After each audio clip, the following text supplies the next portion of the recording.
Voy a darles un par de minutos más para que lleguen. ¿Ustedes saben más o menos cuántos de ustedes son en el grupo? Que me puedan decir.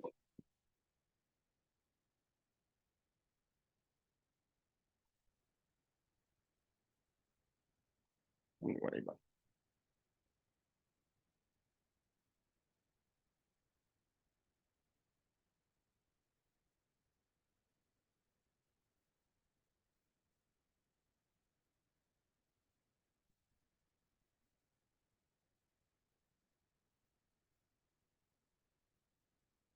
Bueno, igual démosles un par de minutos más y empezamos de una.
Bueno, yo creo que vamos empezando entonces. Si acaso pues se irán conectando más. Ahí vamos dándoles acceso. Entonces, hola a todos, bienvenidos y bienvenidas. Ay, aquí tengo una nueva persona. Bienvenidos y bienvenidas todos a este espacio de capacitación.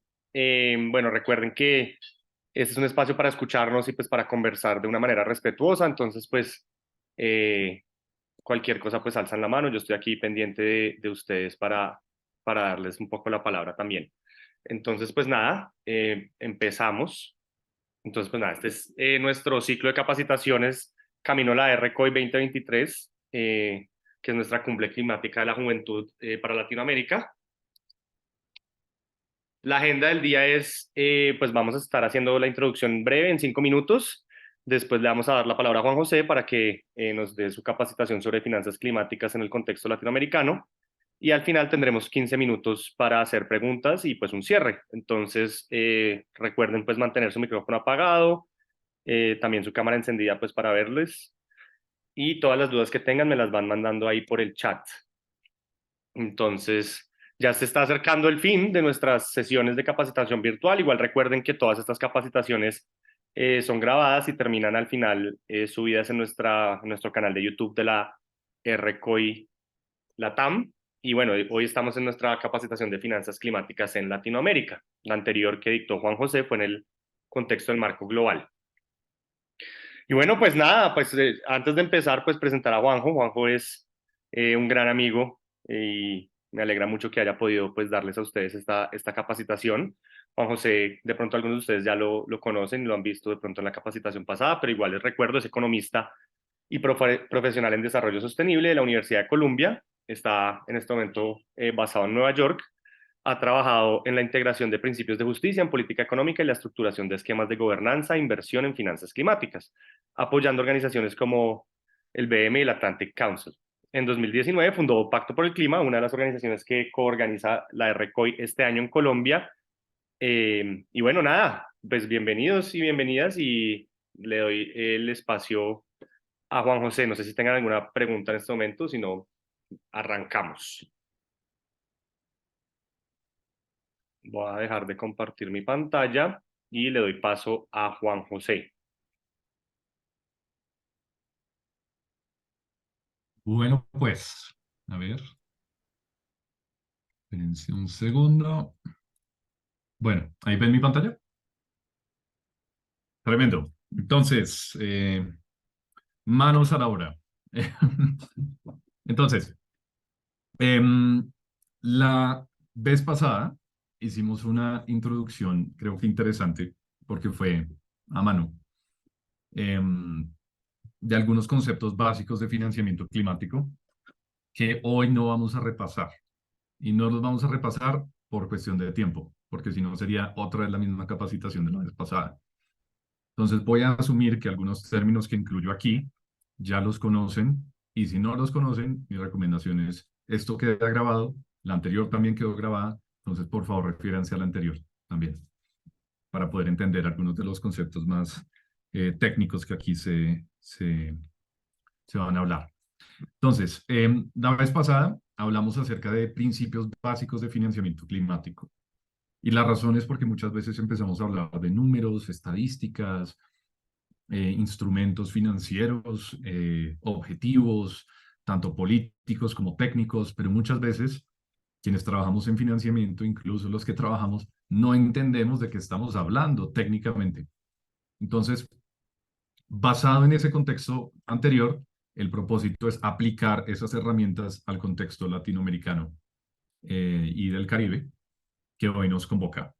Entonces, esto va a tener dos secciones, una que va a ser, o bueno, la gran mayoría va a ser algo técnica, va a ser estadística, mirar números, mirar volúmenes de financiamiento, mirar tipos de financiamiento específicos para América Latina, necesidades.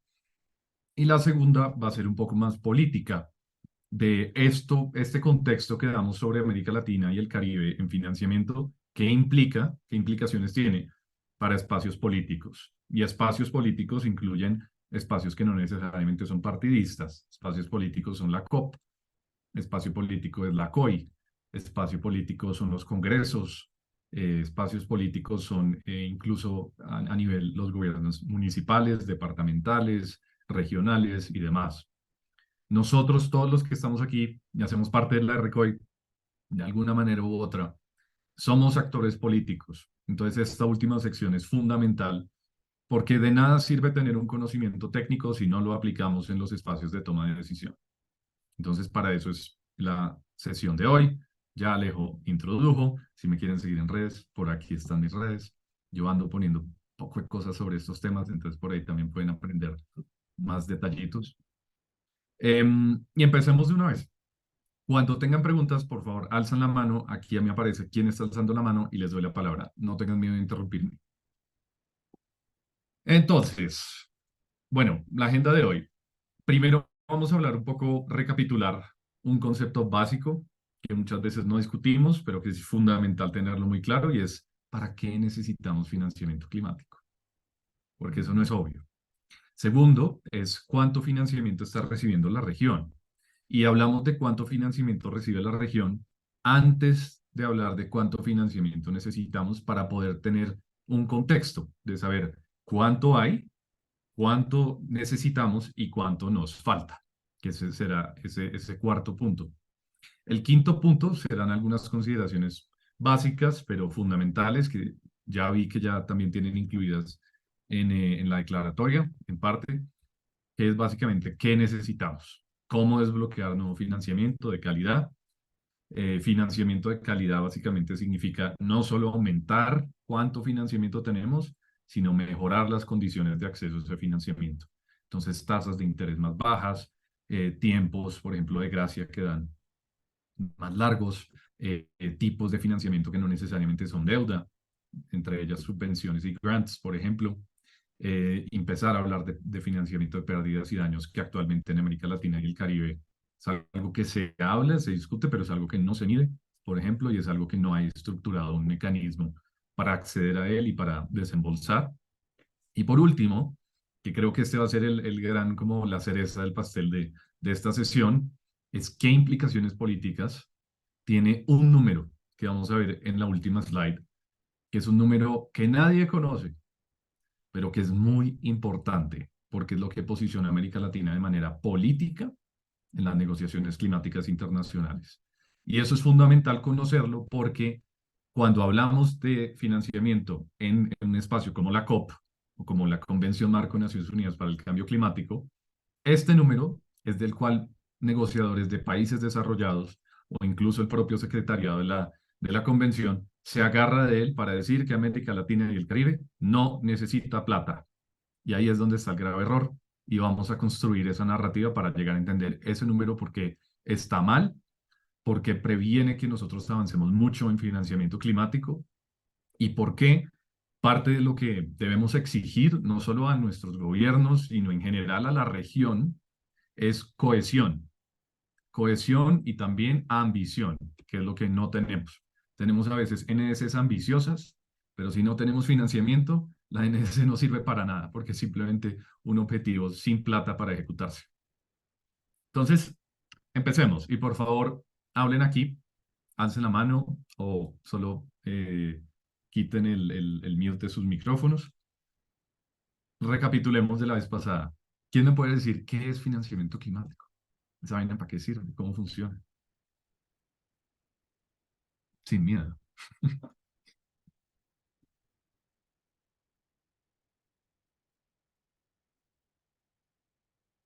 ¿Alguien le suena a decir? Alicia.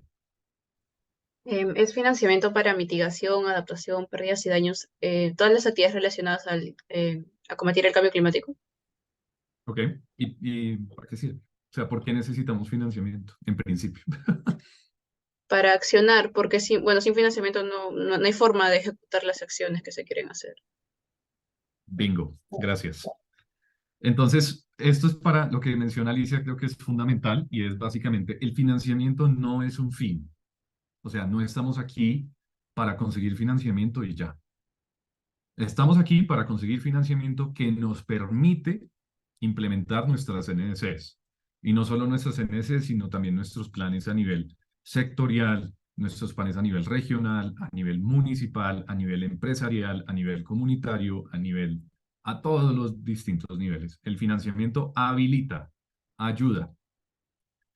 Entonces, ahora hagamos una pregunta un poco diferente y es, ¿para qué específicamente necesita América Latina y el Caribe financiamiento climático? Y no digamos una respuesta genérica de transición o mitigación. ¿Qué concretamente, de lo que ustedes conocen, es lo que hace especial o diferente a América Latina y el Caribe de otras regiones del mundo y para las cuales necesitamos financiamiento? Cualquier idea es correcta. Adelante. Quien quiera participar. Pia, adelante. ¿Escuchan? Sí, ahí te escuchamos. Ok, entonces, pues yo diría que Latinoamérica y el Caribe está reconocido como uno de los hotspots de biodiversidad a nivel mundial y pues nos vemos específicamente amenazados por el incremento a nivel del mar y pues el incremento de la intensidad en los fenómenos climáticos.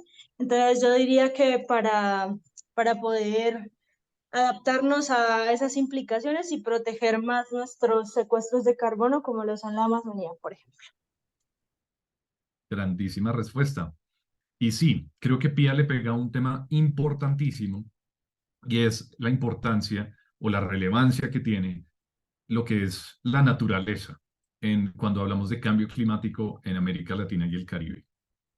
Hablamos de que tenemos el pulmón del mundo, que en realidad no es tan pulmón del mundo, pero es un reservorio de carbono muy importante, que es la Amazonía, no solo la Amazonía, sino la biosfera maya, en lo que es la península de Yucatán y lo que es también el Triángulo Norte. Tenemos también el Gran Chaco, en lo que es el sur de Brasil, norte de Argentina y toda esa región. Y tenemos regiones ricas en carbono, que son tanto un activo como una debilidad que podemos tener en América Latina y el Caribe. ¿Por qué?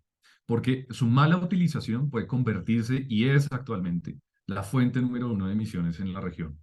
Pero al mismo tiempo que es casi que una debilidad en nuestras economías, altas en emisiones de carbono del sector AFOLU, o el sector de cambio de uso de suelo, agricultura y demás, pueden ser también una grandísima oportunidad, no solo para generar mayor prosperidad, si pensamos en comunidades que dependen de estos ecosistemas, sino también una grandísima oportunidad para el mundo para capturar carbono. Entonces, esto hace a América Latina especial. Pensemos también, por ejemplo, que América Latina es una de las regiones más biodiversas del mundo. Y esa variabilidad, por ejemplo, en microclimas, en elevaciones, en exposición a vientos, en exposición a distintos factores, tanto climáticos como biológicos y naturales, nos permiten también tener no solo diversidad biológica, sino una diversidad cultural extrema. ¿Y eso qué plantea? Que como todos podemos saber, si hemos, por ejemplo, caminado, viajado en los Andes, por ejemplo, un cambio menor, unos 30, 40 minutos, una hora de viaje en un carro, cambia completamente, por ejemplo, el ecosistema al que estamos expuestos. ¿Y eso qué nos dice? Que los ecosistemas, incluso los socioecosistemas que tenemos en América Latina y el Caribe, son muy sensibles a pequeños cambios, sea de elevación, sea de humedad, sea de eventos climáticos, sea de naturaleza y demás. Eso nos dice que también cambios en la temperatura promedio del planeta, que cambian los fenómenos climáticos, biofísicos del planeta, pues van a cambiar también mucho las bases sobre las cuales está asentada nuestra prosperidad en América Latina. Y eso nos hace profundamente vulnerables.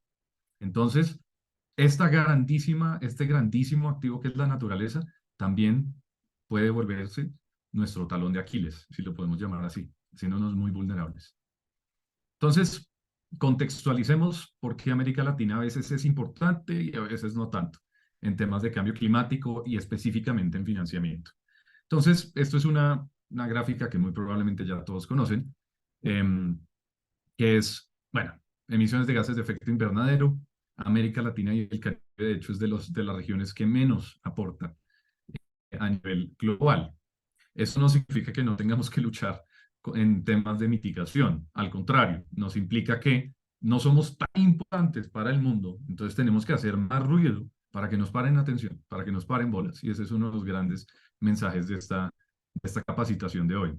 Nosotros aportamos alrededor entre el 8 y el 10% de las emisiones globales, pero en el sector AFOLU, sector de uso de suelo, deforestación, ganadería, agricultura y demás, somos de los que más aportamos. Entonces, esta imagen es parcial, porque nos muestra el total, pero no nos muestra en términos relativos a nivel sectorial dónde es que emitimos más. Y aquí es donde empezamos a ver la grandísima diferencia entre otras regiones del mundo y América Latina y el Caribe. Entonces, por ejemplo, la mayoría del mundo tiene emisiones debido al sector de la energía, en esencia, quema de combustibles fósiles. América Latina y el Caribe es un poco diferente, porque cuando hablamos de emisiones aquí, no estamos hablando solamente de combustibles fósiles, estamos hablando de cambio de uso de suelo, deforestación, por ejemplo, cambio de sabanas inundables por planicies donde se cultiva, por ejemplo, palma de aceite. Y también, por ejemplo, ganadería extensiva, monocultivos extensivos, por ejemplo, de soya, de palma, de café, de banano y este otro tipo de productos. Eso hace que cuando pensemos en estrategias de mitigación y en financiamiento para mitigación, será un grave error pensar que financiamiento en climático es sinónimo solamente de financiamiento en energía para América Latina y el Caribe, que ya vamos a ver es el caso. Actualmente, la grandísima mayoría de financiamiento en mitigación se va hacia energía, pero si vemos emisiones, nos damos cuenta que hay una brecha enorme para el sector AFOLU y para el sector, bueno, sí, AFOLU, deforestación, ganadería y demás. No está recibiendo financiamiento necesario para que podamos disminuir nuestras emisiones. Mirando, haciendo un zoom en América Latina y el Caribe, vemos que alrededor de 46% de nuestras emisiones, esto es para 2014, entonces ha cambiado un poco, pero es de energía. Energía tanto primaria como secundaria, seguramente tendrán capacitaciones de transición energética, entonces no me voy a meter mucho en eso. 23% es agricultura, 19% es actividades forestales y también en cambios de uso de suelo, básicamente cuando un suelo tenía un uso específico, por ejemplo, un bosque, y se tala el bosque para sembrar. 4% en procesos industriales, que es la producción, por ejemplo, de cemento, de acero y este tipo de productos. 6%, perdón, es desechos. Entonces es la descomposición de los desechos esencialmente. Y 2% es una cosa que se llama bunker fuel, que es el combustible que utilizan los barcos, básicamente. Entonces, si queremos hablar de mitigación en América Latina y el Caribe, tenemos que enfocarnos en energía. En este caso aquí incluye transporte y generación de energía, agricultura y AFOLU. Con esos 3 sectores o 4 sectores es donde está el gran potencial para mitigar en América Latina. Pensemos también que estos datos son diferentes por país. Hay países como Argentina, Uruguay, Brasil y Chile que tienen una intensidad de utilización de combustibles fósiles mucho más alta que otros países como Bolivia, como Guatemala, Honduras, El Salvador y Paraguay. ¿Por qué esta diferencia? No es solo una diferencia, por ejemplo, de riqueza, aunque sí lo es también una diferencia en qué están basadas las economías de esos países. Entonces, esto hace que América Latina y el Caribe, por más de que sea una región que comparte ciertas características sociales, culturales, históricas, es también heterogénea, es decir, diversa en su composición económica. Entonces, cada país debe tener una estrategia algo diferente, por más de que compartamos algunos principios en común. Bueno, acá hablando un poquito de la matriz energética, básicamente, dependiendo del país, hay países que tienen mucha energía renovable, convencional. Es el caso, por ejemplo, de Colombia, donde el 80% de nuestra matriz eléctrica viene de hidroeléctricas, mientras que hay otros países, pensando, por ejemplo, en Argentina, en Chile, que utilizan muchísimo más combustibles fósiles, y eso es lo que vemos por aquí también. Ahora, quiero escucharles también y saber, financiamiento, hemos hablado de mitigación, pero ¿por qué tenemos que hablar de adaptación con financiamiento? ¿Algunas ideas?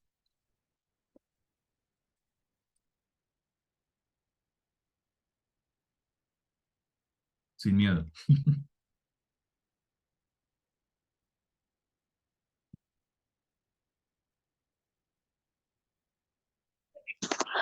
Porque, porque es que precisamente es como las alternativas que tienen los países o las alternativas que se van a tener en los territorios para, Ujú. o sea, para enfrentar lo que ya no se puede remediar. Sí, si nos dedicamos solo a mitigación, no estamos como que dándole una respuesta a lo que ya está sucediendo. Correcto, Francis, muchas gracias. Entonces, pensemos en América Latina y el Caribe en clave de riesgos y en clave de riesgos que ya existen. Estos no son riesgos solo a futuro, son riesgos que existen hoy en el presente. Este mapa que está a la izquierda me parece muy interesante porque no solo nos da una lista de riesgos, no de sus impactos, los riesgos, y a su vez nos dice dónde van a ocurrir, así a grandes rasgos. Entonces nos damos cuenta que, por ejemplo, lo que está en rojo es que vamos a tener corales eh, y todo lo que son los humedales, también manglares en las costas, más que todo del Caribe y del Atlántico, de América Latina y el Caribe también. Vamos a perderlos. Y estos ecosistemas no son solo valiosos por su valor intrínseco, como ecosistemas que tienen mucha biodiversidad, sino que también son fundamentales para las economías si las podemos llamar así, anfibias, de todo lo que es el norte de Sudamérica y todo lo que es el oriente de Centro y Norteamérica. Porque en estos lugares es donde los peces, en esencia, se reproducen. Si perdemos los corales, si perdemos los manglares, perdemos también la oportunidad de pescar esos pescadotes gigantes que aparecen en la mitad del mar. Muchos de ellos se reproducen en las costas. Entonces estamos perdiendo oportunidades de alimentación. Estamos también afectando pues, la cantidad de lluvia y el acceso o el estrés hídrico al que estamos enfrentados en ciertas regiones pues, de la región, valga la redundancia. En ciertas partes, por ejemplo, en Colombia, durante el fenómeno del Niño que estamos experimentando este año, lo que es la zona norte y occidental del país enfrenta sequías, mientras lo que es la zona oriental y sur, incluyendo, por ejemplo, todo lo que es la costa pacífica de Perú, vamos a experimentar lluvias en exceso. ¿Eso qué ocurre? Que no solo vamos a tener desastres naturales, sino que en el caso de las zonas de sequía, vamos a tener pérdidas enormes en el sector de la agricultura y de la energía. Vamos a tener aumentos en los precios de los alimentos, vamos a tener aumentos en los precios de la energía, vamos a tener cierres viales, vamos a tener aumento también, por ejemplo, en vidas perdidas, en enfermedades. Pensemos en enfermedades que los Andes, en particular, a medida que la temperatura promedio del planeta va cambiando, también va cambiando la temperatura promedio de las distintas alturas que enfrentamos en toda la cordillera de los Andes. Y no solo en los Andes, sino también, por ejemplo, en el Triángulo Norte en Centroamérica.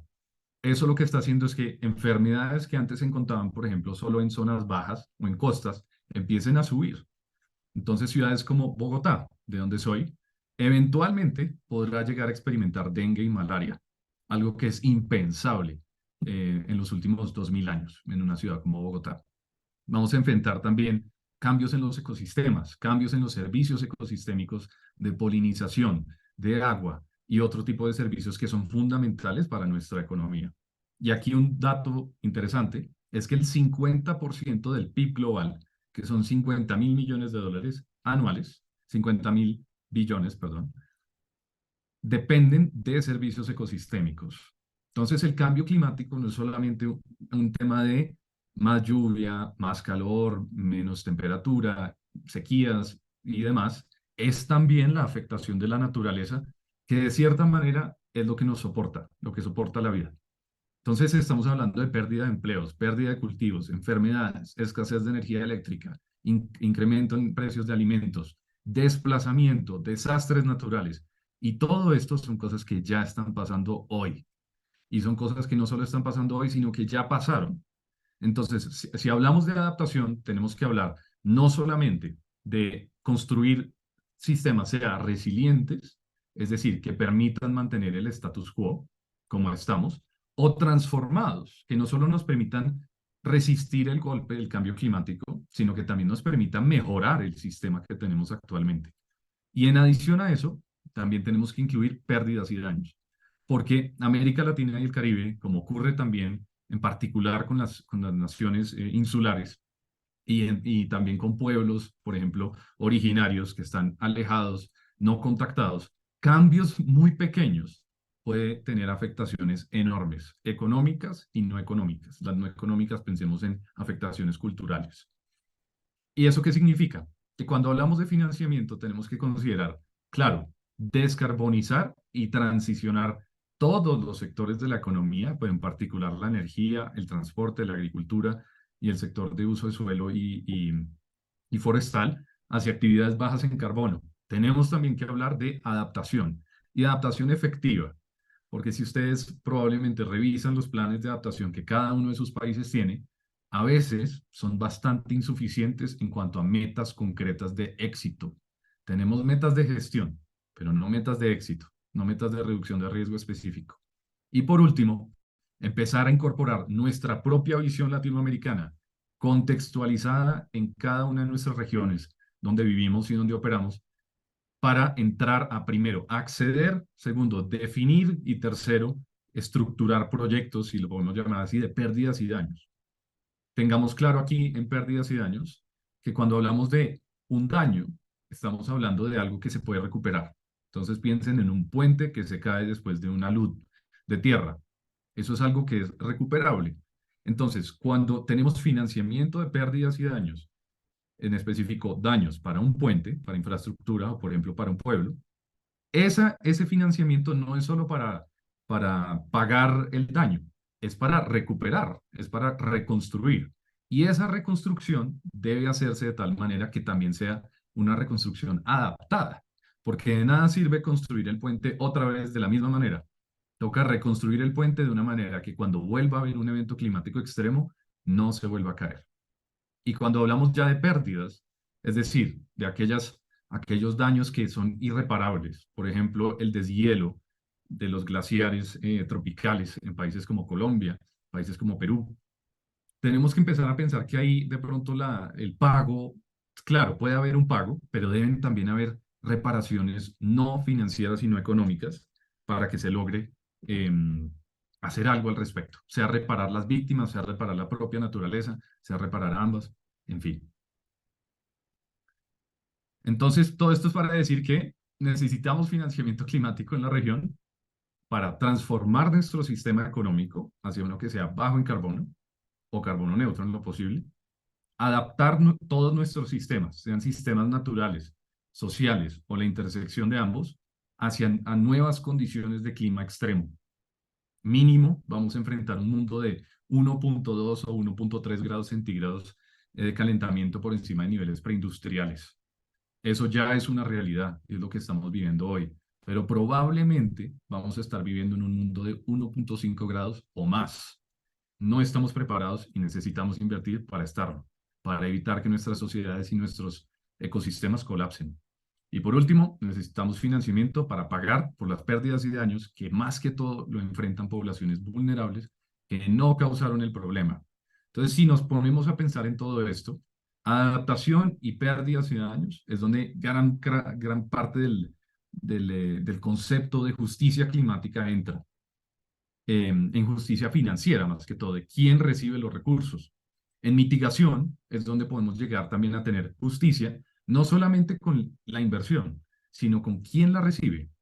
Porque si vamos a invertir solamente en empresas grandes, que de cierta manera ya tienen acceso a financiamiento, pues no estamos siendo muy justos. Cuando hay muchos sectores de la economía, pensemos en particular en pequeños agricultores, también campesinos, y pueblos indígenas que de pronto no tienen acceso a financiamiento y aunque no sean tan grandes desde el punto de vista de emisiones, sí tienen derecho a transicionar a economías bajas en carbono. Entonces ahora, una serie de preguntas. ¿Alguien me puede explicar este concepto de flujos versus stocks? Y si no, no hay problema, pero quiero dar la oportunidad por si alguien conoce.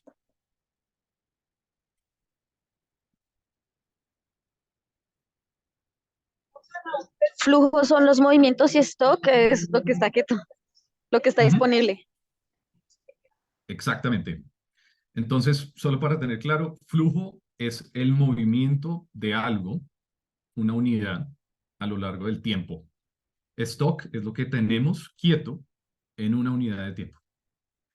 ¿Esto por qué es importante? Porque en financiamiento usualmente hablamos de flujos, no de stocks.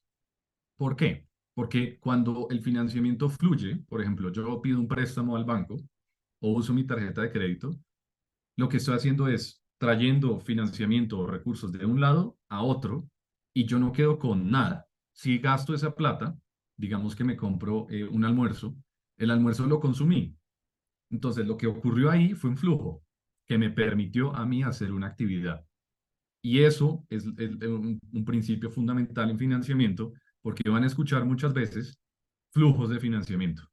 Y ahí la pregunta que uno tiene que hacer es flujos en qué periodo. Usualmente son flujos sea trimestrales o anuales. Y los números que vamos a utilizar en esta presentación son en su grandísima mayoría flujos anuales. Es decir, plata que pasa de un lado a otro. Usualmente pasa de quien financia a quien es financiado. Entonces, ¿cuánto financiamiento creen que fluye en el mundo climático anualmente? Pueden lanzar el número que se les ocurra.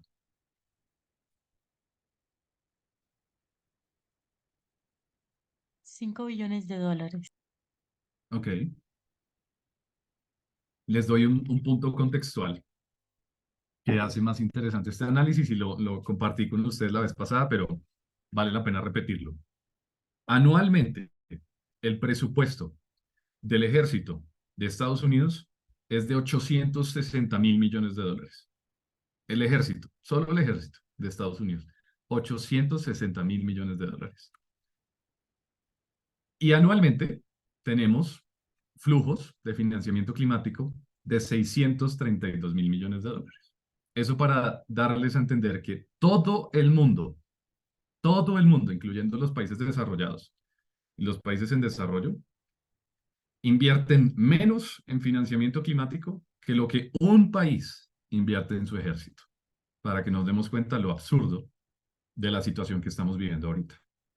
Entonces les voy a comentar un poco acerca de la situación. Estos números son algo viejos porque los más actualizados todavía están en construcción y esta gráfica me parece genial, que es de Climate Policy Initiative, donde nos permite entender el promedio para 2019 y 2020, flujos anuales, repito, de quién está financiando, usando qué instrumentos, y para referirnos a instrumentos, por favor, vayan a la capacitación pasada, que tuvimos una sesión larga solo sobre instrumentos.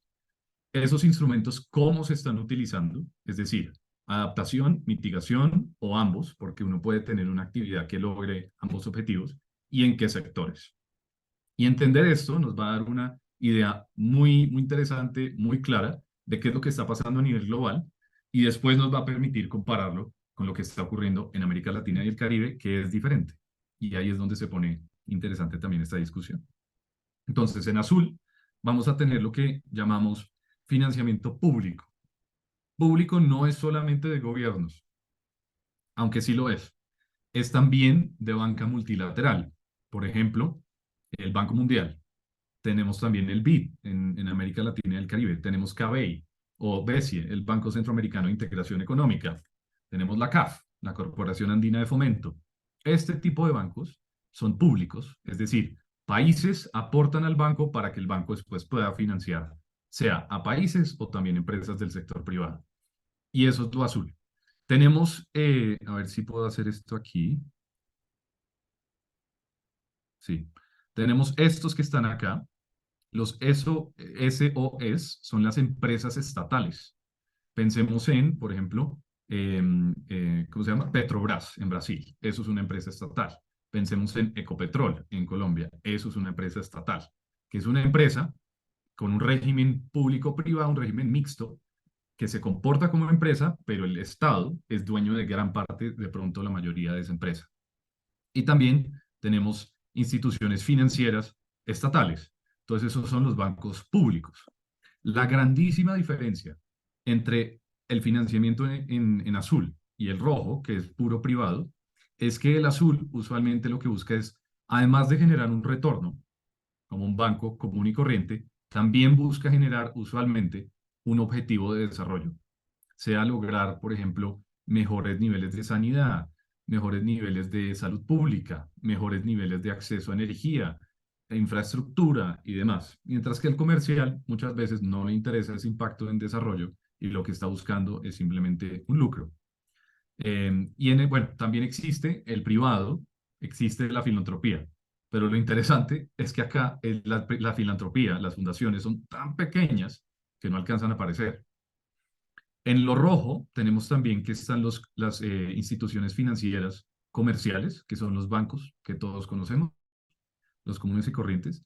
Pensemos también, como lo vimos la vez pasada, que en esencia gran parte de la financiación del mundo viene de individuos. Cuando ustedes depositan sus ahorros en un banco, ustedes se vuelven financiadores de ese banco. Cuando ustedes invierten en algún tipo de activo, sea en un apartamento, sea en un vehículo, sea en una acción, lo que sea, ustedes se están volviendo financiadores. Y aquí es donde aparecen los hogares y los individuos. Y las empresas, las corporaciones, también son enormes, porque ellas tienen tantos recursos que pueden financiar, sea proyectos, o sea otras empresas, o incluso los propios estados. Y después, aquí es donde entramos a entender cómo estos tipos de recursos se utilizan a través de instrumentos. Pensemos que los instrumentos son como los distintos tipos de destornillador que tenemos o las distintas herramientas que tenemos para construir una casa. Y esto lo que nos permite es hacer distintas cosas con distintos instrumentos. Entonces, a ver. Uy. Entonces, tenemos, y acá es donde se pone también muy chévere, tenemos los grants, que en esencia son subvenciones. Es cuando un estado, una empresa, un banco, una organización filantrópica, una ONG, que sea, da recursos sin esperar que se los paguen de vuelta. Eso es usualmente, en español se llama subvenciones, también se pueden llamar subsidios. Después tenemos deuda de bajo costo. Deuda de bajo costo significa que, como lo vimos la vez pasada, eso es lo que llamamos deuda concesional. Es decir, un préstamo que nos los dan, pero con una tasa de interés menor a la que nos cobraría un banco comercial. Después tenemos, y este es el más grande, en el caso de deuda comercial común y corriente, que en el mundo es alrededor de 232.000 millones de dólares. Es mucha plata. Después tenemos equity, que es básicamente inversión en acciones. Eso también es inversión. Y después tenemos financiamiento como el statement financiero de las empresas. Y básicamente lo que eso significa es que ellos utilizan sus recursos propios para invertir, sea prestando o sea invirtiendo en acciones. Esto es solo para empresas. Ahora, si se dan cuenta, este diagrama se llama un diagrama de Sankey y lo que nos permite es ver de dónde fluye, pues, los flujos para dónde van. Y si nos damos cuenta, la mayoría de los flujos azules se van a deuda comercial, lo que significa que el sector público, entre comillas, está teniendo retornos comerciales. Y eso es algo que para muchos podría ser algo bastante problemático, porque lo que significa es que se están llegando a los objetivos de desarrollo, pero se está llegando de una manera de pronto no subsidiada que le quita acceso a muchos participantes del mercado que no pueden pagar tasas tan altas. Eso es un problema enorme. Pero entonces, si nos vamos hacia usos, acá es donde se pone aún más complicado el asunto, porque no solo vemos en la parte de instrumentos que tenemos mucha deuda, sino que también la grandísima mayoría del financiamiento a nivel internacional se está yendo hacia mitigación, que está bien, es donde necesitamos recursos, pero hay muy poco. Solo, bueno, casi como menos del 10% se está yendo a adaptación. Y ahí es donde está uno de los grandísimos problemas para regiones vulnerables al cambio climático como la nuestra. En temas ya de sectores, de los sectores a donde se están yendo los recursos, aquí es donde volvemos a encontrar el problema que mencionaba anteriormente, y es que hay yo creo, un fetiche por invertir en temas de transporte y energía, que aunque sí es donde en el mundo es donde hay más emisiones, en regiones como la nuestra no es necesariamente el área de enfoque. Entonces tenemos que el sector AFOLU solo recibe 14.000 millones de dólares anuales en financiamiento climático. Eso es muy poquito, lo que significa que a nosotros no estamos percibiendo casi que nada del financiamiento climático internacional para uno de nuestros sectores más importantes. Por ahora, ¿alguna pregunta?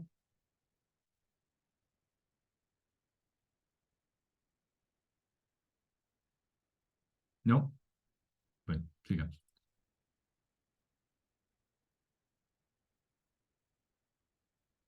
Bueno, entonces ahora hablemos de América Latina y el Caribe de manera muy específica. Esto son cálculos que hicimos para un ejercicio donde lo que estamos tratando de hacer es un diagrama similar al anterior, pero específico para nuestra región. Entonces, la fuente es esta presentación, si la pueden utilizar así, porque no ha sido público hasta ahora. Tenemos que, a diferencia del caso internacional, donde casi que, si se dan cuenta aquí, estaba la grandísima mayoría de los recursos venía de banca de desarrollo y muy poco de los gobiernos, y también donde bancos comerciales es donde estaban dando gran parte del financiamiento junto a las empresas. En América Latina, las empresas y la banca multilateral son los dos líderes de financiamiento climático. Y esto es importante, porque cuando nosotros hablamos de financiamiento climático, si nos recordamos la sesión pasada, no solo estamos hablando de financiamiento del norte global hacia nosotros, estamos hablando de cómo nosotros mismos utilizamos nuestros presupuestos públicos públicos y cómo nuestras propias empresas utilizan sus presupuestos. Y aquí es paradójico, porque nos quejamos mucho del sector privado, pero en América Latina el sector privado invierte más que los gobiernos, muchísimo más. Los gobiernos invierten 1.180 millones de dólares anuales, mientras que las empresas invierten 8 veces más. Entonces aquí es donde tenemos que poner una lupa muy interesante en qué es lo que está pasando. Porque si exigimos tanto a nuestros gobiernos, pero los que responden más son las empresas, ahí ¿qué ocurre? No solo eso, sino tenemos también que la banca multilateral, el BID, el Banco Mundial y otras entidades por ese estilo, son los que en esencia, desde el punto de vista público, que es lo que está como en café en la parte de arriba a la izquierda, son los que más financian en la región, desde el sector público. Y eso puede ser complicado desde un punto de vista político, porque significa que la agenda de inversión no es propia, no es nuestra, es de una entidad pues colegiada en la cual participan muchos países, pero que no está determinada por nuestros propios gobiernos. Y eso no es malo necesariamente, es malo si nuestros propios gobiernos no invierten lo suficiente. Tenemos solo 1.180 millones de dólares anuales en financiamiento climático de nuestros gobiernos. Eso no es nada. Eso no es nada. Eso es un estornudo para países grandes como Estados Unidos. Pensemos también en qué instrumentos se están utilizando en la región. Tenemos, a diferencia de a nivel global, tenemos acceso a deuda concesional un poco más grande, es decir, deuda barata, si lo podemos poner así. Pero también tenemos que hay muy poquitos grants. Y pensemos que los grants sirven, o las subvenciones sirven mucho para financiar adaptación cuando se concibe como un bien público. Piensen, por ejemplo, en la restauración de un manglar que beneficia pues, a toda una costa entera contra, por ejemplo, tormentas. Entonces, no tenemos tampoco suficiente financiamiento en subvenciones. Y si nos vamos al otro lado, a este lado, nos damos cuenta que el mismo patrón de enfoque en mitigación se replica en América Latina y el Caribe. Y eso es un gravísimo error, porque aunque sí necesitamos mitigación, también necesitamos muchísima adaptación. Y aquí es donde vemos uno de los grandes vacíos de América Latina y el Caribe, es que básicamente el único actor que invierte en adaptación en América Latina y el Caribe son las bancas multilaterales, es decir, el Banco Mundial y el BID. Nuestros gobiernos no invierten nada en adaptación. Gravísimo error.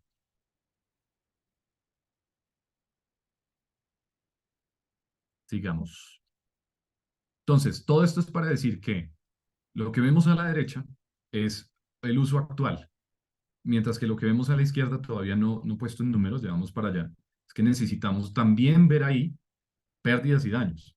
Y la razón por la que en muchos análisis de financiamiento climático no aparece pérdidas y daños, porque históricamente no han habido flujos de pérdidas y daños.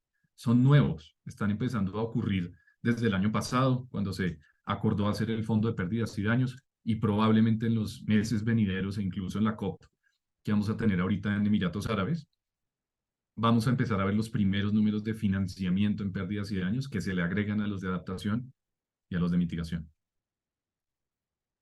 Entonces, ¿cuánto financiamiento necesitamos?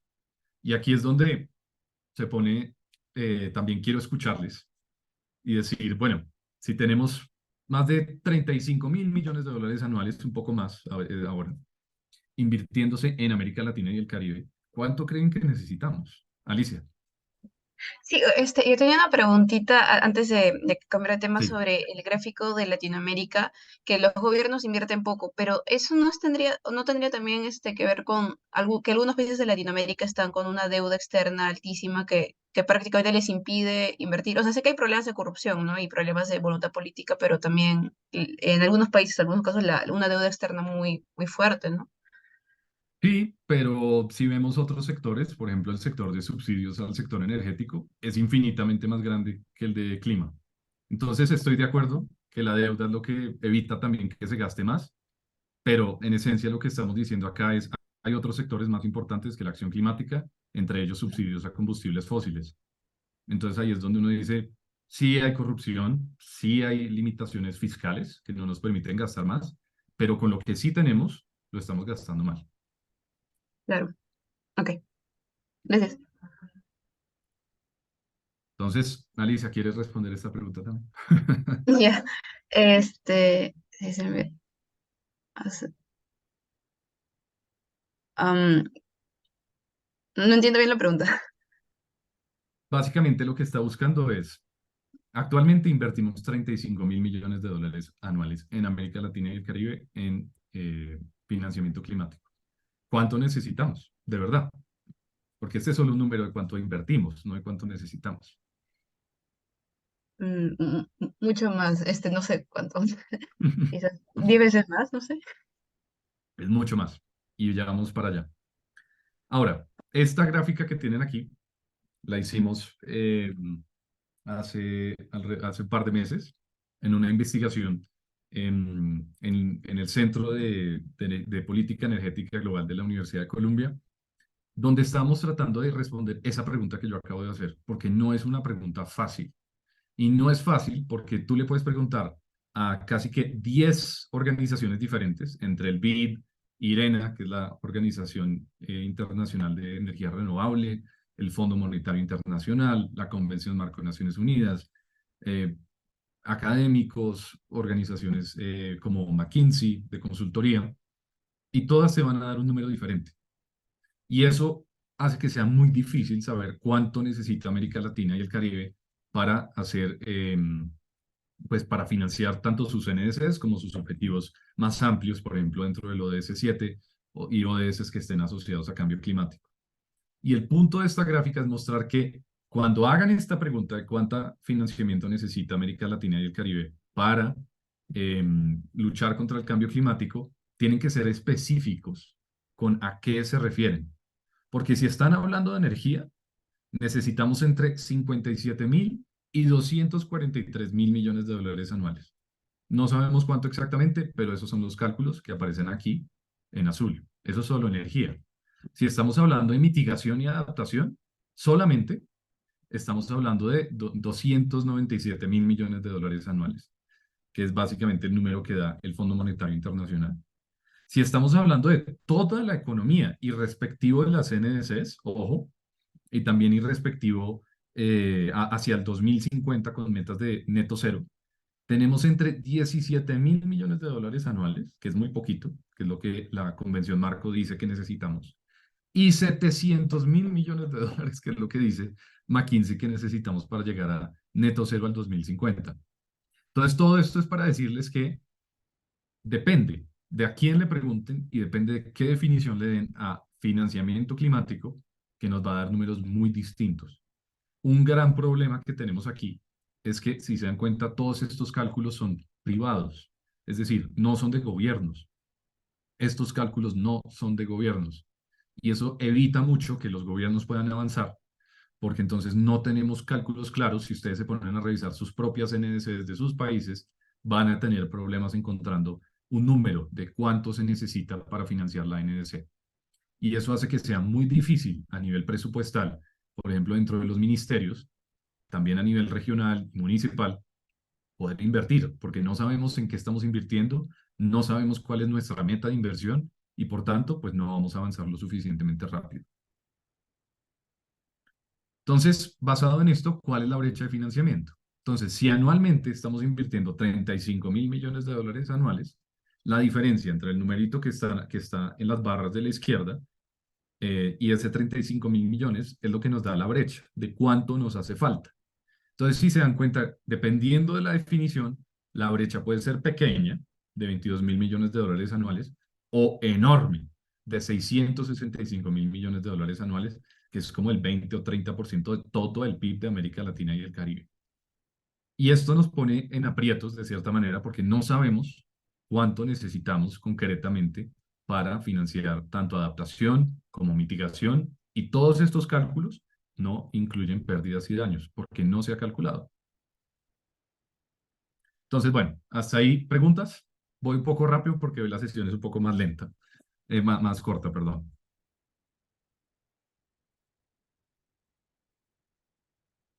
¿No hay preguntas por ahí? Bueno, entonces sigamos. Perdón, creo que sí hay una pregunta, Juanjo. Sí, Vieron al chat. sí. ¿Cómo podría aterrizarse para que esto suceda realmente? allá vamos. Entonces, ¿cómo? ¿Qué hacer? Y hay dos puntos claves aquí.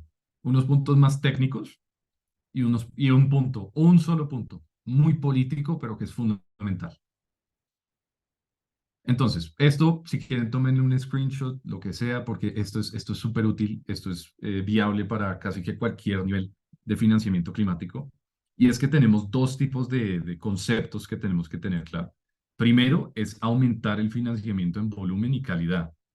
Y eso lo discutimos bastante en la sesión pasada, donde básicamente lo que estamos hablando es necesitamos al menos, y esto es una meta que planteó el secretario general de la ONU, Antonio Guterres, que es al menos el 50% de todo financiamiento climático debe ser para adaptación. Meta número uno. Eso es una meta puramente política, pero también programática de quienes financian. Tenemos que cerrar la brecha de mitigación y adaptación. Y para poderla cerrar, tenemos que saber cuál es. Entonces, aquí es donde nos metemos también ya en el tema político y es que tenemos que escoger cuál de estos números, que son como 10, vamos a utilizar como la meta, sea regional o sea a nivel país. Esta meta no existe en ningún documento de política pública y eso está evitando que podamos acceder a financiamiento porque para el mundo, América Latina y el Caribe no existe, no tiene necesidad de financiamiento climático porque no tenemos claro cuánto necesitamos. También necesitamos aumento en el capital concesional y de subvenciones, capital barato. Necesitamos deuda, por ejemplo, inversión en equity, es decir, en acciones, y también subvenciones, más y más baratas. Eso es fundamental y eso no tiene tanta ciencia. En particular pensando en las bancas de desarrollo, que actualmente mucho del financiamiento que dan es comercial, es decir, tasas de interés altas, necesitamos bajarlo. Deben utilizar su balance, es decir, la plata que tienen, para subsidiar las actividades que necesitamos en América Latina y el Caribe para no seguir contribuyendo al problema y también para poder adaptarnos. Y por último, y todo esto lo discutimos mucho más en la sesión pasada, es mejorar los términos de pago, es decir, disminuir intereses. Cuando hay un evento climático extremo, por ejemplo, pausar los pagos de intereses, dar plazos más viables. Por ejemplo, si tenemos una inversión en infraestructura que se demora años en construirse, pues esperemos esos años para poder empezar a pagar. Requisitos de reporte. A veces comunidades, poblaciones más pequeñas, municipios más pequeños, no pueden tener acceso a fondos internacionales porque los requisitos de reporte son muy grandes. Entonces necesitan tener casi que un equipo entero, más grande que el propio equipo de la municipalidad, para solo hacer reportes. Eso no es viable y eso quita acceso a financiamiento. Y eso ocurre mucho en América Latina. Ahora, pensemos no solo en volumen y calidad, sino en factores habilitantes. ¿Qué necesitamos desde el punto de vista de política pública? Plataformas de mercado, ya voy a explicar eso qué es. Construcción de portafolios, ya explico qué es. Y asistencia técnica. Política pública, pensemos en ministerios, pensemos también en gobiernos regionales, subnacionales y nacionales, la rama ejecutiva, la rama legislativa en particular, esas dos, que es definir indicadores. Ya tenemos indicadores y metas de mitigación, pero en adaptación, en la gran mayoría de los casos, no tenemos tenemos metas de ejecución, es decir, construir tantas cosas, formular planes, pero no tenemos metas de mitigación de riesgo concreto. Es decir, medir el riesgo antes de la intervención y medirlo después. Eso es lo que nos permite avanzar de manera significativa y evitar el fenómeno de la mala adaptación, que es cuando invertimos en adaptación, pero el riesgo subyacente, el riesgo al que estamos expuestos, por ejemplo, una inundación, un deslizamiento de tierra, sigue siendo el mismo, porque lo hicimos mal. También tenemos que desarrollar incentivos, créditos subsidiados de la banca estatal, incentivos fiscales, es decir, quitar impuestos, por ejemplo, a actividades que sean buenas, sean mitigación o en adaptación. Eso se puede hacer, pero no se hace. Tenemos que aumentar los subsidios, por ejemplo, a la energía renovable, o por ejemplo, al transporte eléctrico o a la adaptación misma. Tenemos que disminuir los subsidios, por ejemplo, a los combustibles fósiles.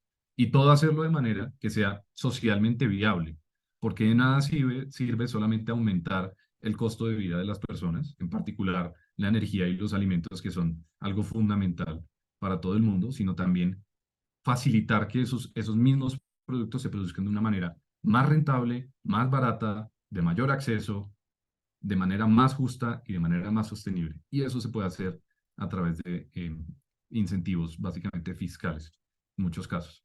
Exigir la divulgación de riesgos también, para que proyectos, por ejemplo, de infraestructura o, por ejemplo, mineros energéticos que tengan un riesgo alto climático, por ejemplo, una hidroeléctrica, estén obligados a reportar que tienen ese riesgo.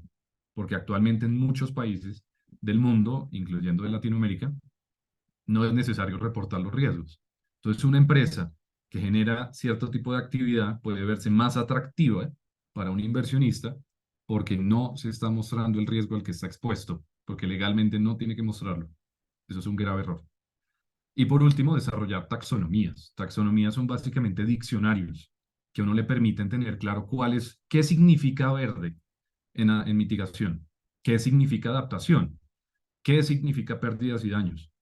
Y esto usualmente son documentos legales que hace que el gobierno tenga control sobre cómo se está nombrando una actividad y no otra, para evitar greenwashing y también para evitar, por ejemplo, en el caso colombiano, el Departamento Nacional de Planeación categoriza lo que es atención a desastres como adaptación. Gravísimo error, porque entonces significa que lo que apareciera ser como mucha inversión en adaptación es en realidad solo ir a atender cuando se cayó una montaña, cuando hubo una inundación, cuando hubo una sequía, y eso no es adaptación. Eso podría incluso llamarse pérdidas y daños, pero no adaptación. Después tenemos plataformas de mercado, y es que, de cierta manera, así sea un proyecto comunitario, entramos al mercado del financiamiento. Y como lo vimos la vez pasada, el mercado de financiamiento no es solo un banco, es también las ONGs que donan, es también nosotros como individuos, hacemos parte de ese mercado. Y necesitamos más plataformas, porque, por ejemplo, hoy conseguir financiamiento para un proyecto de adaptación no es fácil, porque tampoco sabemos dónde ir a ofrecer el proyecto. Estas plataformas lo que permiten es tener como, piensen en un mercado libre de proyectos concretos, sea en mitigación, en adaptación, en pérdidas y daños. Eso no existe y hay que hacerlo. Tenemos que construir portafolios. Y a lo que se refiere esto es que muchas veces comunidades, por ejemplo, tienen problemas específicos a los cuales necesitan adaptarse, pero al momento de llegar la financiación les dicen, bueno, mándeme, por ejemplo, un modelo financiero. Y la comunidad no lo tiene. Y no es culpa de la comunidad, es culpa del sistema que está construido en donde se requiere tener un modelo, por ejemplo, financiero para poder desembolsar un recurso, sea a través de una subvención, sea a través de un crédito, sea a través de deuda, lo que sea. Y necesitamos plataformas, como lo hablábamos la vez pasada, que permitan construir esos proyectos, que permitan robustecerlos desde el ámbito financiero para que lo que tienen a nivel comunitario, técnico, biológico y demás pueda viabilizarse con recursos. Y eso tiene que ver mucho con asistencia técnica, que no es solamente exigir a una organización, a un municipio, a una comunidad que aplique a financiamiento, sino apoyarle para que pueda desarrollar esa aplicación. Esa aplicación es costosa y si no se les apoya, pues de tajazo, solo vamos a dejar que apliquen organizaciones que tienen la experiencia y que tienen los recursos para invertir en la aplicación. Que si ustedes alguna vez han hecho alguna aplicación de cualquier tipo de financiamiento climático, sabrán que toma tiempo, toma recursos, no es fácil. Y las poblaciones más vulnerables en particular, lo último que tienen son recursos para invertir en aplicaciones que tengan un chance de que nunca salgan. Entonces eso hace que todo esto sea también profundamente injusto. Y ya para cerrar, les tengo el último detallito de implicaciones políticas y mi mensaje más importante con el que creo que se deben ir hoy. Y es esta tabla. Esta tabla está escondida en la página 47 de un reporte que sacó el Standing Committee on Finance, el Comité de Financiamiento de la Convención Marco de Naciones Unidas para la Valores del País. Un enredo de documento perdido en la nebulosa, pero súper importante, porque es el único documento oficial de la ONU que dice cuánto financiamiento necesitan las regiones del mundo para luchar contra el cambio climático. Tenemos aquí, por ejemplo, el caso africano, en donde básicamente la convención agregó todas las NDCs, leyó las NDCs y dijo, lo que aquí dice que necesitan en financiamiento es lo que vamos a publicar, que oficialmente necesitan. Los africanos necesitan entre esto es mucha plata, necesitan entre básicamente 2.5 billones de dólares para financiar su NS. Los estados de Asia y el Pacífico necesitan más de 3 billones. Esos son 3.000, ¿cómo es que es? 1.000 veces 1.000 millones de dólares. Mucha plata para financiar sus NDCs. Es decir, que anualmente África necesita 273 mil millones de dólares, Asia y el Pacífico necesitan 353 mil millones de dólares, y América Latina y el Caribe, que tenemos un porcentaje importante de la población mundial, necesitamos solo 19 mil millones de dólares anuales. Es decir, a los ojos de la Convención Marco de Naciones Unidas para el Cambio Climático, nosotros somos un error estadístico en las necesidades de financiamiento. Y esto se debe a que nuestros gobiernos, ninguno de nuestros gobiernos tiene posiciones fuertes y claras sobre cuánto necesitamos en mitigación, adaptación y pérdidas y daños. Entonces, no nos sorprenda que si esto se mantiene, nunca en los escenarios internacionales le van a parar bolas a América Latina y el Caribe, porque lo que van a sacar es esta tabla y decir, pero según esto, usted no necesita nada. Cuando la realidad vivida por ustedes, por comunidades, es que necesitamos esa plata, pero ese mensaje no se está dando a nivel político, a nivel de negociadores, a nivel de nuestros propios presidentes. Entonces nos quejamos mucho de que, pues lo que mencionaba anteriormente, creo que Alicia, de que no tenemos espacio fiscal para invertir porque estamos muy endeudados, pero desde el otro punto de vista tampoco estamos diciendo que necesitamos mucho. Entonces incluso el argumento de la deuda, pues no impacta nada, porque no necesitamos la plata, porque aparentemente lo que necesitamos es un poquitico de lo que necesita el resto del mundo. Entonces el mensaje aquí es, necesitamos posiciones fuertes y claras en materia de financiamiento en la región. Sin eso, todo lo que acabamos de hablar no sirve, no sirve. Y eso es un mensaje fuerte, pero difícil también de digerir, pero necesario, porque vayan y pregúntenle a sus ministros, vayan y pregúntenle a sus presidentes, a sus negociadores, a sus representantes, si saben cuánto necesita su país para financiar la ANS, probablemente no les podrá dar una respuesta. Y ese es el gran problema. Y eso es todo por hoy. Mil gracias.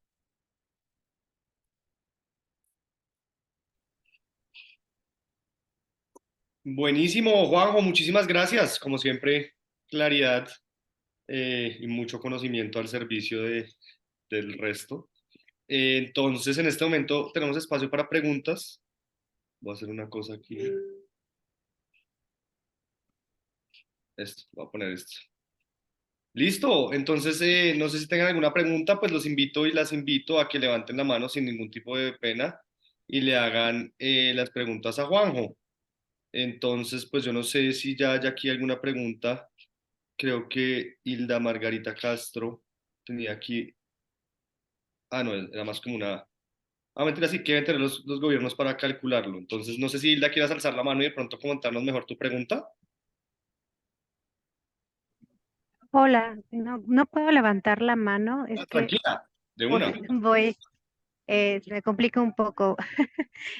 Tengo una duda. Bueno, antes que nada, para mí es un gusto saludarles y pues más emocionada porque estamos aquí en México en la LCO y por supuesto, no, hoy terminamos las mesas de diálogo para construir el posicionamiento y yo estuve en la mesa de pérdidas y daños y para mí es sorprendente que en los documentos oficiales en México pues no hay una definición, solo es como muy reactivo en el tema de pérdidas y daños y pues mi duda es eso, ¿cómo poder pues impulsar que se calcule esto? Porque justo como mencionaba, ¿cómo vamos a pedir algo si ni siquiera sabemos qué vamos a pedir, ¿no? Es como si Ujú. quisiéramos hacer un inventario en una tienda y decimos, pues pide 10 panes de esto y tenemos 100 y no es viable, ¿no? Entonces, en ese sentido, eso me preocupa mucho porque en México pues no tenemos nada en tema de pérdidas y daños, hasta luego, ni una como un documento o algo. Entonces, pues sería como eso, cómo podríamos alentar a nuestras autoridades, pues en ese sentido y como ver si en nuestros gobiernos tienen como los documentos básicos para pues abordar ese reto. No, una disculpa si no supe cómo preguntar esto, No, pero no, pues como para ir Hilda, gracias. pensando qué ir, qué ir solicitando. Sí, pues mira, yo creo que hay muchas respuestas a tu pregunta, porque nadie ha terminado de resolver esa duda. Pero, y esta ya es mi opinión como práctica, es que lo perfecto es enemigo de lo bueno. Es decir, no podemos esperar a tener el último más perfecto cálculo, por ejemplo, de pérdidas y daños, para ponerlo y presentarlo públicamente. Lo que creo que hay que hacer es adoptar una posición bastante humilde por parte no solo de las organizaciones civiles, sino también del Estado, del gobierno, para hacer esos cálculos, porque hay cálculos que son más fáciles que hacer que otros. Por ejemplo, hay modelos económicos que es muy fácil hacer un cálculo de más o menos cuánto está perdiendo México y cada país de Latinoamérica anualmente en derrumbes en vías. Eso es fácil de hacer. Es mucho más difícil hacer, por ejemplo, el cálculo de pérdidas, por ejemplo, en salud o pérdidas no materiales. Pero entonces lo que uno puede hacer es actualmente exigir esos cálculos fáciles y decir, publíquenlos, háganlos públicos, preséntenlos y sepamos que cada año vamos a ir, por ejemplo, actualizando esos cálculos con mejor alcance, entonces vamos a expandir los sectores y también con mejor nivel de profundidad y de detalle. Entonces, anualmente vamos a tener una meta diferente, pero eso nos va a permitir al menos tener una meta, que es lo que ahorita no tenemos. Y eso es lo que nos habilita políticamente también para empezar a pedir. Porque como tú bien dices, Hilda, si no sabemos qué necesitamos, ¿cómo vamos a ir a pedir algo que no podemos ni cuantificar, ni medir, ni decir cuánto está el daño hecho? Alicia. Gracias, Juanjo. Yo tengo dos preguntas. Una, sobre, o sea, por ejemplo, hay sectores que reciben ODA o sea, ya, digamos el sector salud, ¿no? Recibe un ODA, Ujú. por ejemplo, del Fondo Mundial, todo, ¿no? Para, no sé, por ejemplo, malaria, ¿no? Varias enfermedades. Pero obviamente debe haber eh, o sea, tiene que también ser consecuente con el contexto de cambio climático, el contexto futuro. Entonces, este ODA, que es de, digamos, de sectores, en este ejemplo pongo el sector salud, pero seguro hay también de otros sectores que están implicados en la adaptación. Este ODA también contaría como financiamiento climático. Esa sería mi pregunta. O sea, que venga solamente del sector salud, pero que de alguna manera tenga alguna repercusión en la adaptación de ese sector. eh, Buena para... pregunta. Ujú. Y eso, de hecho, por eso es que yo mencionaba el tema de las taxonomías, porque es que tú puedes hacer el caso de que, por ejemplo, ODA, que en esencia es donaciones de países ricos a países en desarrollo o países del sur global, eso es ODA básicamente, em, se le está dando a sector salud para afrontar malaria en tal región donde de pronto antes no había. Pero eso hace que la definición de adaptación sea muy escurridiza, porque entonces tú podrías argumentar también que otras actividades que de pronto no son tan climáticas, por temas políticos, tú le agregas el nombre climático y ya lo es. Entonces, lo que permite tener una taxonomía es tener una definición estandarizada y unos requisitos que te digan, si tú quieres llamar a este flujo de financiamiento climático, así sea del sector salud, de la FAO, de infraestructura, de social, migración, lo que sea, debe cumplir con al menos alguno de estos requisitos. Ese es el problema que tenemos ahora, que esas taxonomías en mitigación ya existen. Por ejemplo, Colombia tiene una, Chile está teniendo una, Estados Unidos tiene otra, la Unión Europea tiene otra, pero en adaptación eso no existe. Y ese es un gran problema porque entonces puede haber como adaptation washing en financiamiento, en donde algo se llama adaptación porque pues así le quisimos poner, pero en realidad no está haciendo nada para adaptar. Y eso puede hacer que los números estén inflados, porque entonces tú puedes empezar a categorizar muchos flujos como adaptación cuando en realidad no están haciendo nada. Y eso es un grave problema porque hace que la brecha en realidad no se esté cerrando, pero en la percepción pública y del todo el mundo pareciera que sí. Grave, grave problema. Gran pregunta.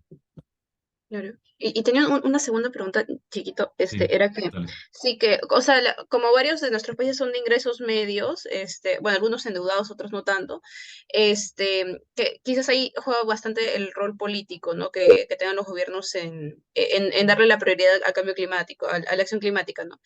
Entonces, o sea, lo que pasa es que yo tenía la idea, y no sé si más personas tengan la misma idea de que financiamiento climático lo vemos como algo que viene de norte a sur, o sea, que es algo internacional, pero ahora justo con la presentación me doy cuenta que también es algo que viene del mismo gobierno, ¿no? Es el mismo Ujú. gobierno, sus mismos impuestos sirven para el financiamiento climático, y en ese sentido creo que también, o sea, no sé si es pregunta o comentario, pero, o sea, también como quizás concientizar a los gobiernos de que o sea, claro, hay que pedir plata, pero también dentro de lo que ya tenemos que algunos países como el Perú, ¿no? Que tiene un PBI, entre comillas, que o sea, ha crecido bastante y todo, aunque igual siguen las desigualdades, que se pueda redistribuir de mejor manera y también que pueda, que del mismo presupuesto público realmente se pueda destinar a la acción climática, adaptación, por ejemplo, ¿no? Que justo como decías, que Sí, es un público y que para esto las empresas lo ven como algo muy riesgoso incluso, entonces es necesario que el sector público pueda financiar eso, ¿no? No sé si es comentario o pregunta, pero completamente. sí. No, y creo que tienes toda la razón porque un caso en el que trabajé hace un tiempo fue el canje de deuda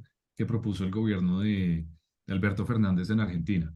Entonces, él estaba proponiendo un canje de deuda por acción climática, donde básicamente le perdonaban una parte de la deuda y se utilizaba esos recursos para invertir en acción climática en Argentina, sea en adaptación, mitigación, lo que fuera. Yo escribí una columna criticando eso, diciendo que es completamente ilógico, porque el gobierno de Fernández y también el gobierno de Macri y otros gobiernos lo que han hecho es subsidiar con plata pública la explotación, por ejemplo, del yacimiento Vaca Muerta. Entonces yo digo, a ver, pausa. O sea, tú me dices que no tienes plata para acción climática en tu presupuesto estatal, pero sí tienes plata para lo opuesto. Entonces, ¿cuál es la lógica política de pedir un canje de deuda cuando la plata que estás utilizando, primero, no te está generando retornos porque vaca muerta se hace a pérdida? Segundo, estás activamente contribuyendo al problema del cambio climático. Y tercero, pues estás utilizando plata que necesitas para adaptarte, para en lugar de adaptarte, joderte más. Entonces, bueno, o sea, es un tema también pues de darse cuenta que el presupuesto público de un país también debe estar alineado con el artículo 2.1c del Acuerdo de París, que dice alinear todos los flujos financieros a la meta de 1.5 grados. Entonces, no es solamente del norte al sur, es también del país para el país y también del sur al sur, porque pensemos que también puede haber cooperación entre países del sur, que es algo que casi nunca se habla, pero que pues, ¿por qué no?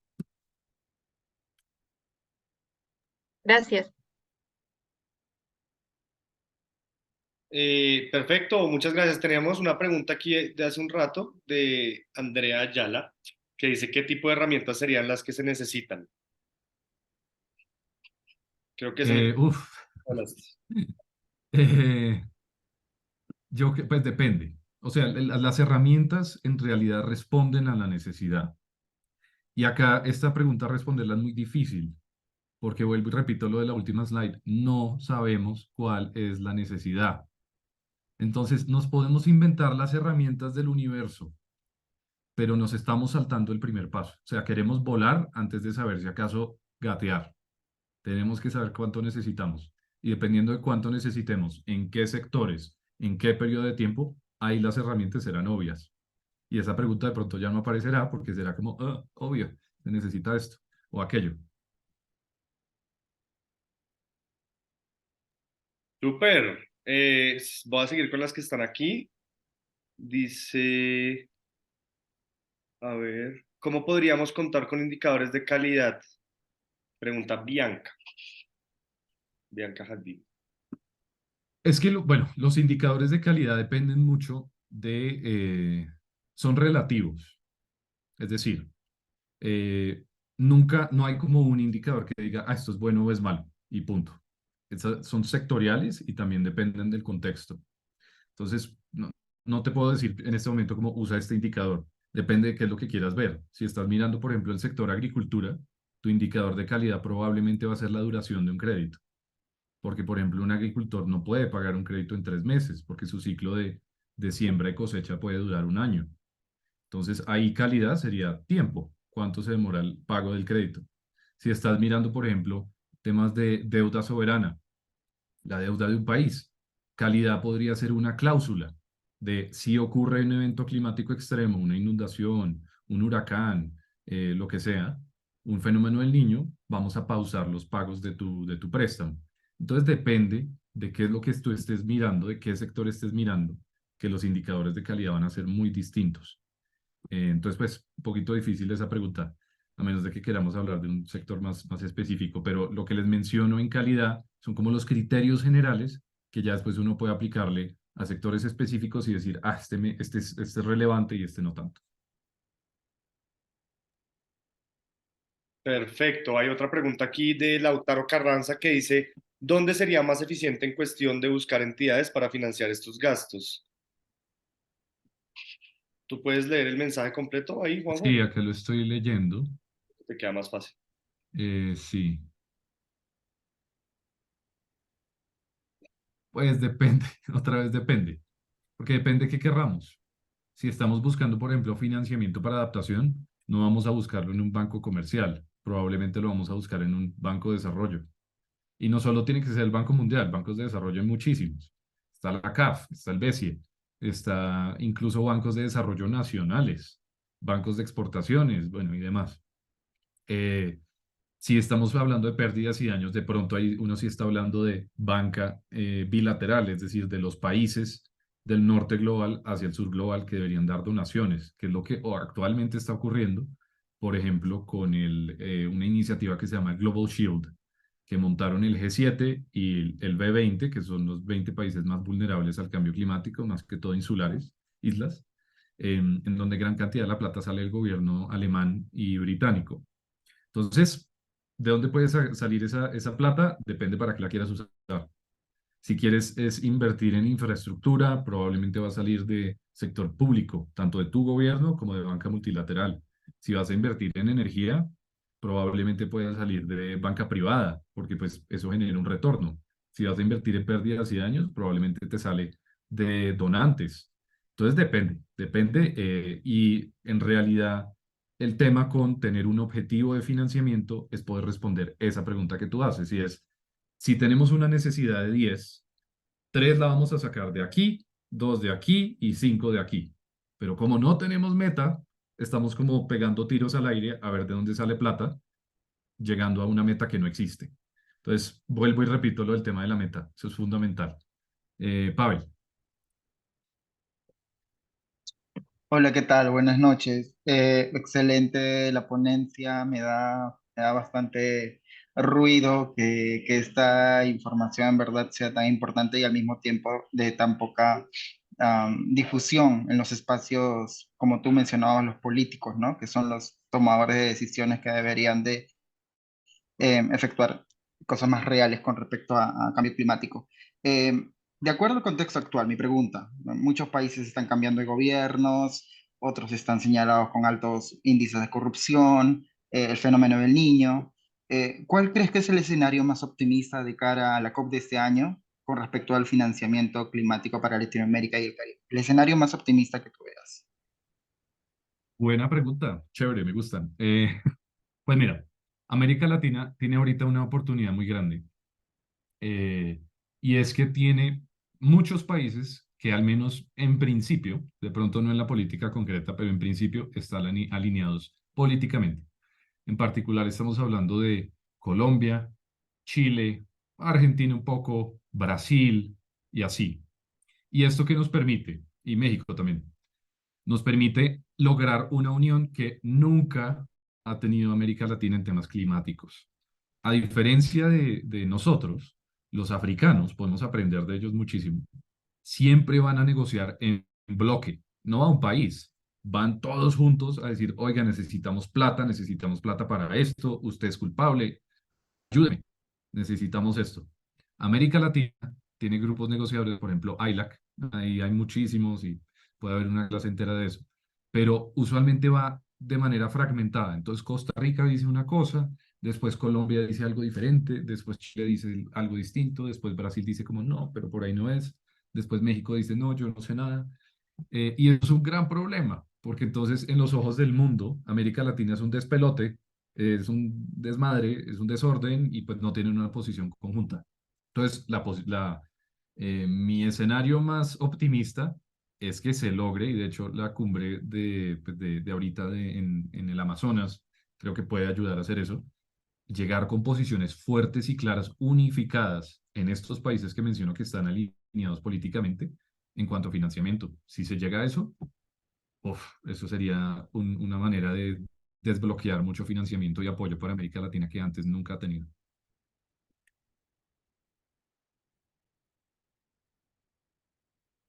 Y sí, F para Perú, en parte. Pero ahí todos pueden ir en combo también. Bueno, creo que no hay más preguntas. No sé si se me pasó alguna pregunta, pero si se me pasó alguna, pues les invito a que levanten la mano en este momento y pues hagan sus últimas preguntas, o si no, pues ya le podemos dar cierre a esta sesión.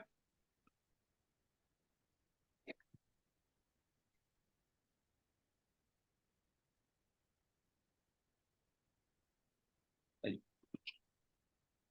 No, súper. Entonces, no, gracias a ustedes, chicos y chicas. A ustedes, gracias. De verdad que pues esto ha sido un proceso muy chévere.